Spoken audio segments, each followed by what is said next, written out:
And hello guys, once again, welcome back muli sa ating YouTube channel. Ito po yung host si Chloe TV, muling magbibigay ng panibagong reaction video sa araw na to. At yun na nga po guys, maraming salamat sa pagbabalik sa ating munting channel and maraming salamat sa sulit na suporta, especially sa ating mga Mikri supporters. Marami pong salamat sa inyong lahat. So yun na nga po guys, ang tanong natin is naliwanagan na ba ang lahat? Nakapanood na ba ang lahat doon sa yakap issue na yon?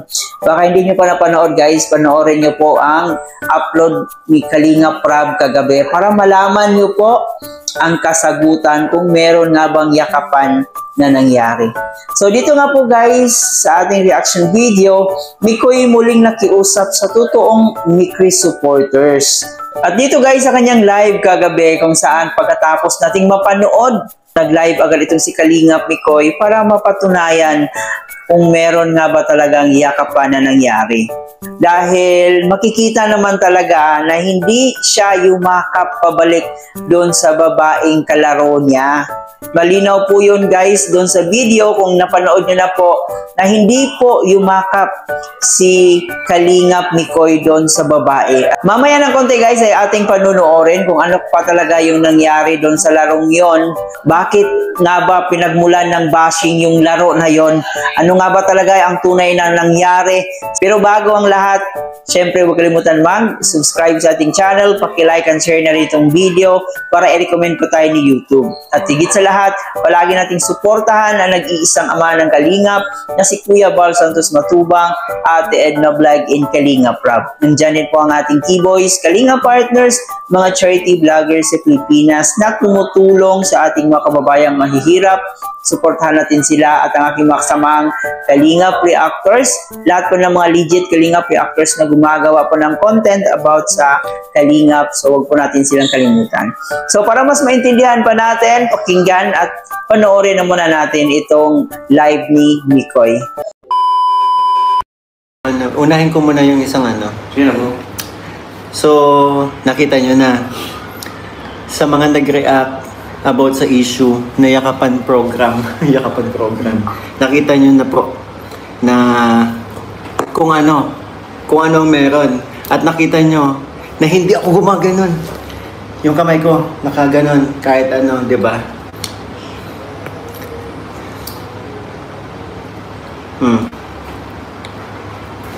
Yes, so, di ba?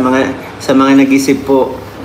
At ang nakita nyo naman, ang saya ng games. Di ba? Ang saya ng games. Kaya walang dapat ika-issue, walang dapat ika-selos, walang dapat ika-bash. Sa mga nagalit po, ayun na mismo ang ebidensya. Walang nangyaring ano. Di ba? Kaya sabi ko, hindi dapat mag-isip kung talagang solid. Kung talagang solid kayo. Di ba? Ang saya pa nga, di ba? Nilaro ko pa, tumakbo pa ako para mas humaba yung ano, hindi basta-basta magsuguran, di ba? Oh, ayun na mismo. Sige, shoutout ka ulit. Hindi ko alam kasi kung paano kayo open yung pangalawang ano. Ayun, sige. Shoutout muna, buhay ka muna. Martin, True, di ba? Jovi Momoa, Singkit, Jovi Momoa, Miles, Dulog-Dulaw. Sige, walang ka-issue. Sadyang ano lang, kaya nagulat ako. Madaling araw, may tumawag sa akin. Bro,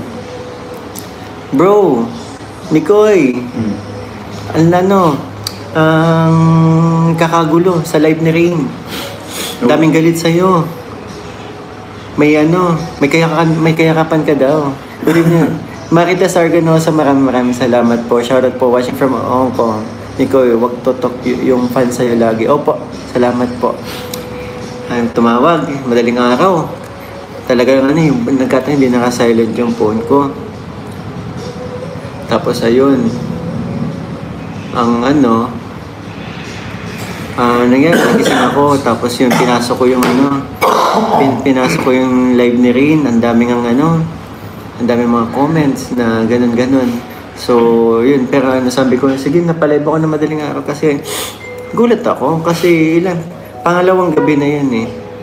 And alam ko naman na wala naman dapat wala naman dapat ika-issue dun sa nangyaring birthday po or nangyaring games sa birthday ni Julian. So, okay na tayo doon.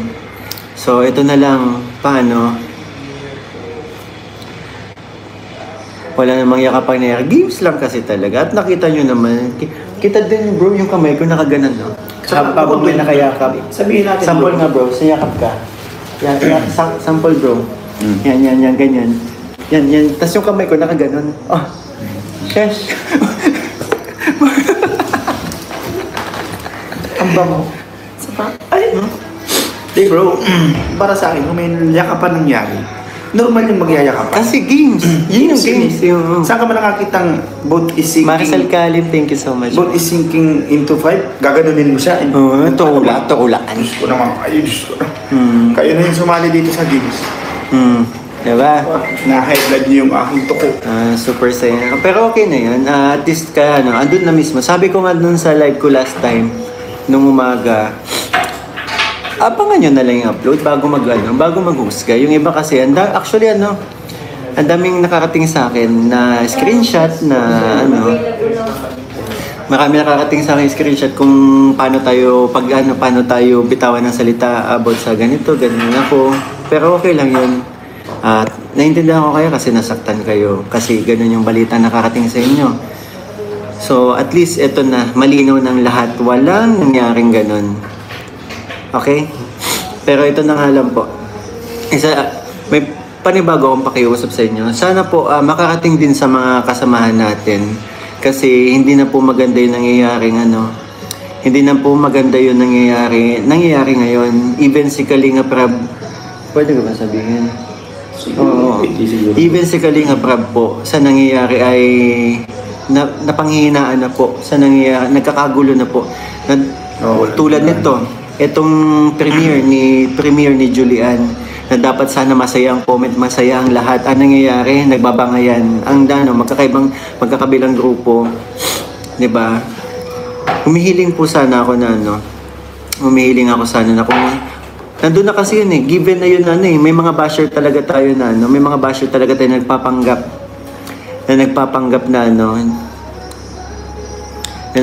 na may Chris. Nakita ko, ang daming mga basher na nagpapanggap na may Chris. So yun na nga po guys, alam pong napanood nyo na po itong upload ni Kalinga Prab. So yun po yung upload kagabi at doon po natin nalalaman talaga kung ano nga ba talaga ang nangyari, kung totoo nga bang may yakapan issue. Dahil yun po, yung laro na yun ay yun po yung dahilan kung bakit napagbintangan itong si Kalingap Mikoy na yumakap umano doon sa isang K-Angels. At sagot naman ni Kalingap Mikoy, syempre kayo na mismo. Kung napanood niyo po ang video, kayo na mismo ang humusga kung ano nga ba talaga ang totoong nangyari.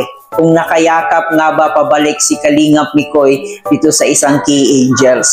At isa pa guys, ito ay laro po na ginawa ni Kalinga Prab. At syempre bilang pagrespeto dahil sila ay K-Boys at nandito rin po ang ating K-Angels, so sila po ay nag-participate lamang at ginawa lang nila yung part nila. At saka normal lang naman guys sa larong yon na makayakap ka talaga sa kasama mo. Parang yung laro na yon is group yourself into 5, group yourself into 4. So may tendency talaga na magkayakapan kayong dalawa.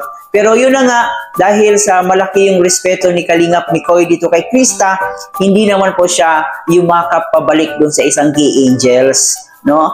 Kitang-kita nyo naman po dito sa kanyang live kung paano niya dinemonstrate yung ginawa niya para hindi lang makayakap dun sa isang K-Angels. At kitang-kita naman po guys na naglalaro lang sila na tipong parang bata na naglalaro, no? Parang malik sa kanila yung pagkabata nila.